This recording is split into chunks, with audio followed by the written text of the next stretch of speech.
semakin besar fixed cost lo ya, semakin susah buat lo pengen bergerak. Dan fakta pahitnya, sistem itu paling suka sama yang namanya itu kelas menengah. Karena kelas menengah itu punya slip gaji, ya masih punya alamat, masih punya nomor telepon, terus saya punya rasa malu, pengen punya mimpi itu masih ada. Sedangkan orang yang miskin, kelas miskin, itu nggak punya alamat, nggak punya nomor telepon, mereka itu nggak punya gadget, nggak punya gaji bahkan. Jadi gimana cara nagih? Nggak bisa. Sedangkan yang orang kaya itu punya resource ya buat menyembunyikan itu semua. Kadang orang kaya itu nggak ada KTP-nya, alamatnya itu bukan alamat mereka, jadi ketika ditagih susah. Nomor teleponnya itu kadang bukan nomor telepon mereka, tapi nomor telepon orang luar negeri. Slip gaji mereka itu dimain-mainin. Misal kalau kalian tahu, beberapa perusahaan itu CEO-nya itu sengaja cuma dibayar $1.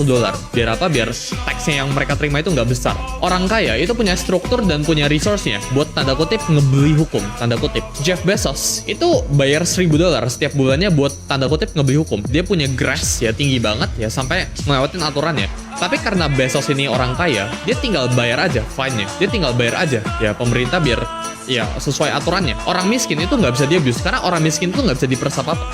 Sedangkan orang yang menengah ya itu bisa di-abuse. Orang yang menengah itu punya gaji yang pas-pasan, ya mereka itu nggak bisa afford buat punya resource yang gila.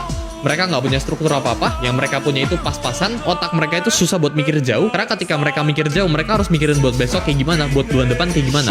Otak mereka itu mikirinnya itu from month to month, ya dari paycheck to paycheck.